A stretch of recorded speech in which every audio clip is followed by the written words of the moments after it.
Alright guys, TacticalRab again today. Hope you're doing well and enjoying your day so far. The first ever set of CDL matches broadcasted both on YouTube and Twitch today, but I also wanted to dive into an interesting clip that came up from Shotzzy last night where he explained why they've started practicing against FaZe, and he puts the reason down to being relatively simple. They needed some competition after slamming everyone else in scrims over these past few weeks. Very much enjoyed your thoughts in the comments. Hit the like button if you enjoy. Subscribe if you're new as always. I greatly appreciate it. I believe I talked about this not that long ago actually. Crimson's having a new race on the horizon, and he did finish P11. I didn't actually watch this race live, unfortunately, so I couldn't see what happened here. I know that someone DNF'd. You guys can see the scoreboard here. Out of the 12 drivers, there was a DNF. I believe Crim spun early on, potentially here, one of the early laps, but he wasn't far off the pace here. Crim was definitely faster, and that gives him a point, actually. I'm guessing the winner gets 12 points, and the loser gets 0, or how it works. Maybe the winner gets 11, loser gets 0, or the 12th place gets 0. So Crim got a championship point here, so that was his first ever one, and hopefully the first of many to come. Also, an update on the current state of the Call of Duty game. We saw the rumors not long ago now about Advanced Warfare 2.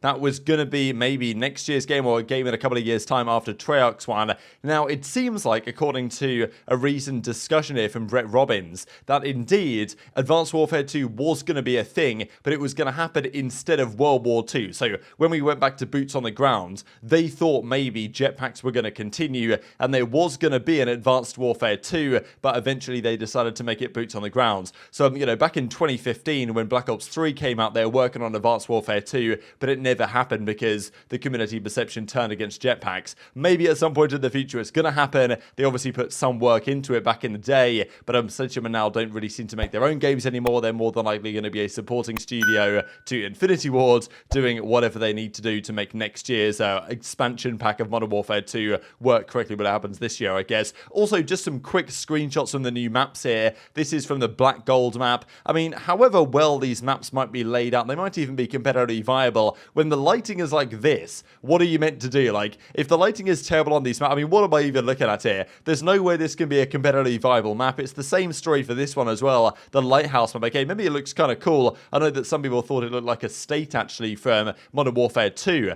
But, I mean, look at this, right? I mean, okay, Berlin was a nighttime map. We've had them in the past. But when the lighting is terrible like this, it's unlikely this is going to be competitively viable, regardless of how well the map actually plays from a competitive perspective. But regardless, it's probably too little too late anyway to bring any new maps into the pool, and Expo for Search and Destroy is probably the final hope this season if there is going to be another change, that we're going to have one, but thankfully it's in for Control at the very least. Let's talk about the OpTic situation then. Thought this is pretty funny that was spotted on Reddit. If you put this team of 4 together, Dashy, Cellium, Shotzzy and aBeZy, would be interesting to see, like, at least some points before their careers are over, Dashy and Cell team up, because obviously they're good pals. They've never played together, and it would be very interesting to see what would happen if that was to be the case. But Shotzzy was discussing the other day now what was going on with the FaZe scrims they've been starting up. He also got 15,000 subs on Twitch, which is such a monumental number. So congratulations to Shotzzy. I mean, his content's been absolutely killing it lately. Fantastic to see. When Scump retired, the question was, who's the next Scump? And I think everyone unanimously really said Shotzzy's got the best chance of doing what Scump did for OpTic as a player. And in my opinion, he's surpassed many expectations there already. Okay, Scump is Scump, and there's never going to be another one, especially because of what Call of Duty was when Scump was coming on the scene several years ago. But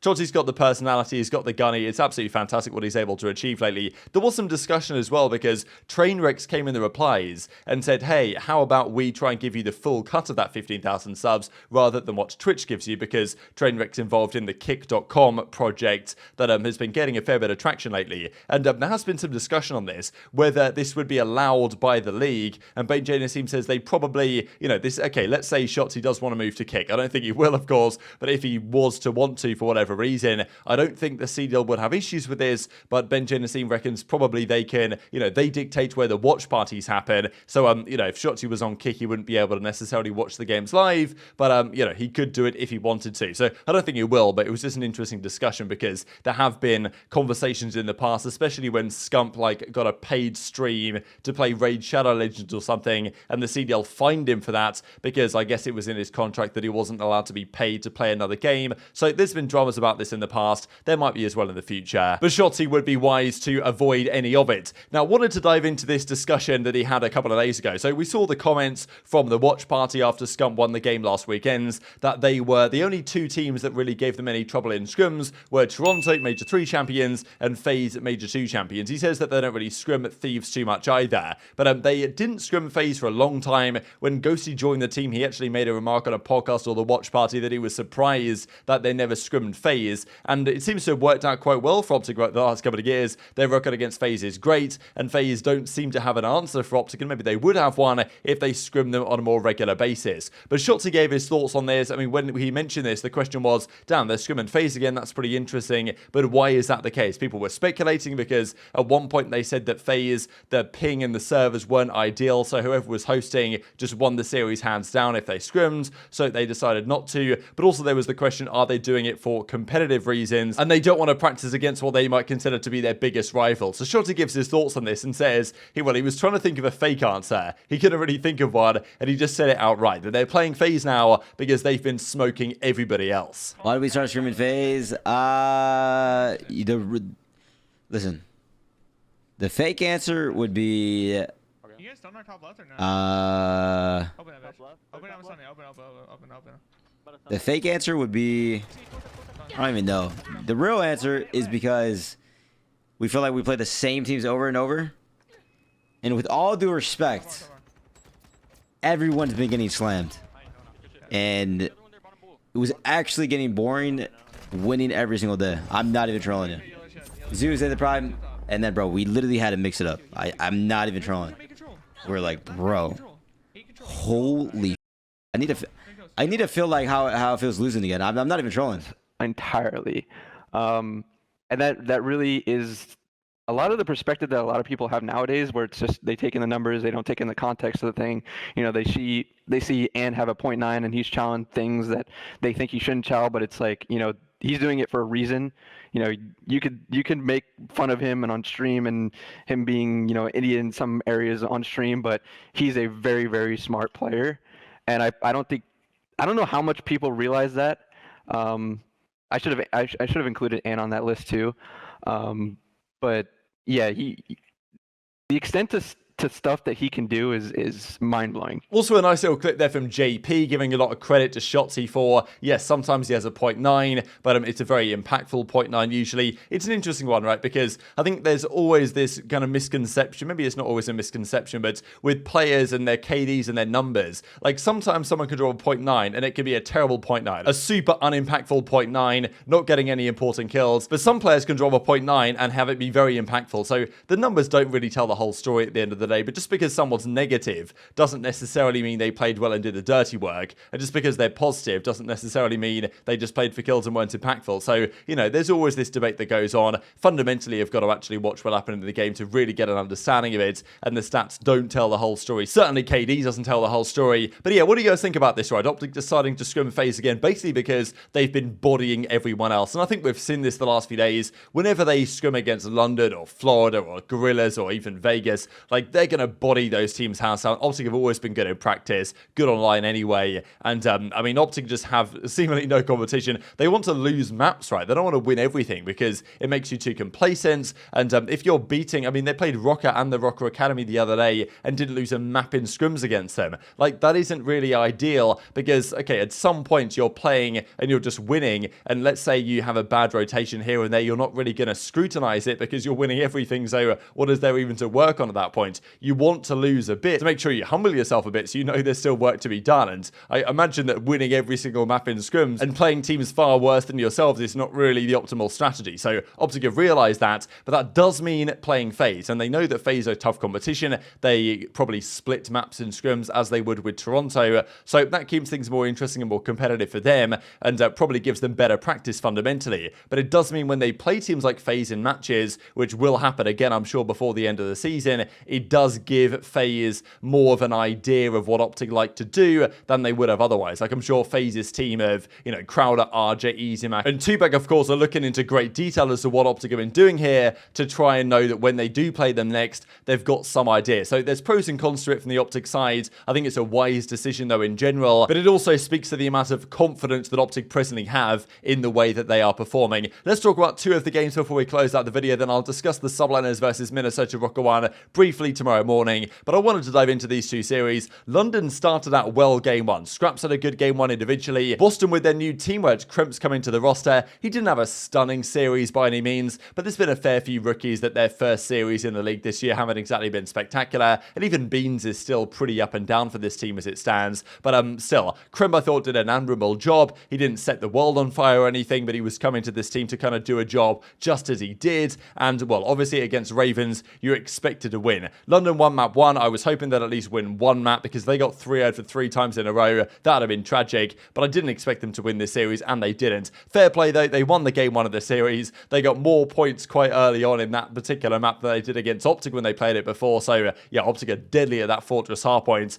and I guess London thought, you know what, they're just dominant at Fortress hardpoint, and there's nothing too much we can do about it against them. We'll try it again against the next opposition we play. And this search and destroy, London had some good chances here. Okay, Nero got this nice ace, but it was around a couple of rounds later where I watched this and I was like, this is just over. Like, this team is so choked. It's funny in a way because these players on London are talented guys. They've got potential. In a different system, it could work, I think, for these players. I feel bad for aBeZy as well, getting thrown into this just absolute disaster class. I know that CleanX has been roasting these guys over the last few days for dropping him but keeping players that play for kills, and we can ask who that might be here in a second. This, though, was unforgivable. I don't know what they were thinking it is. So Awakening gets an ace this round. 2 versus 3. He goes in the back door here, pops the dead silence, goes around the back, kills aBeZy here from the right-hand side. And aBeZy gets him, okay, a little bit weak, 79 health. And I know that if this was aBeZy in the corner to the left here, he flies out the corner and challs. I've seen him do it many times before, aBeZy going for the trade at all costs, but he doesn't go for it, Asim. He sits in this corner anyway, and Asim, I guess, thinks that maybe Awakening doesn't know he's there, which he doesn't, but they let him get away free. Now, maybe aBeZy shouldn't have challenged or whatever, but I guess he thought that Asim would go for the trade.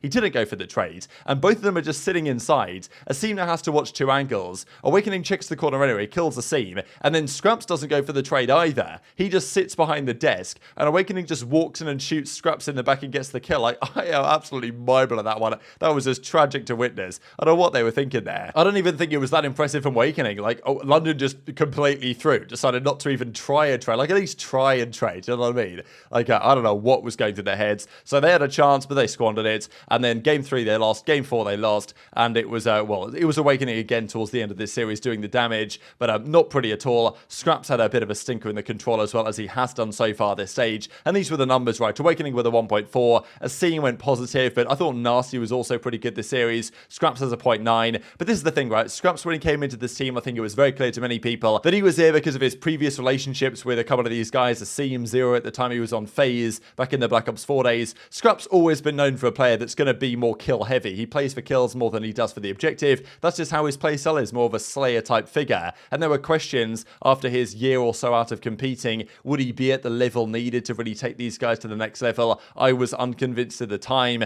and you know, I know there's been a lot of criticism leveled Scraps' way because, you know, Asim and Nasty I do think are good players, and aBeZy's been thrust into a difficult situation. Like, I know that CleanX has been pretty much subtweeting Scraps over the last few days. When he's been doing tweets like this, Porter always told me to play for the win no matter what. I'm gonna keep living by that, but it's crazy to see the type of guys that are still in the league type thing is what he's getting at here. So very much intrigued to your thoughts in the comments below. And also map 1, which I kind of forgot to mention, aBeZy did pull out the MP7 or whatever it's called in this game to try and make that work. So thought that was pretty interesting to see. We might see more of it going forwards. The other series to quickly mention was Florida versus Seattle Surge. This was somewhat closer in the respawns than I expected. I thought Surge would put them to bed. The last minute change of Vickle coming in for Havoc, I never really thought it was going to work. In fairness though, Surge got absolutely bodied in the search and destroy here, right? But Surge won all the respawns. It was, I think, what, 6-1 in the search for Florida. So some concerns for Surge that their search and destroy woes might be back in business. And Vickle was making some good plays, I thought, this series. But in the end, Surge just had too much. And I've got to give a lot of credit here to Mack firstly. This guy had 3 minutes 20 in the hard point. Absolutely absurd.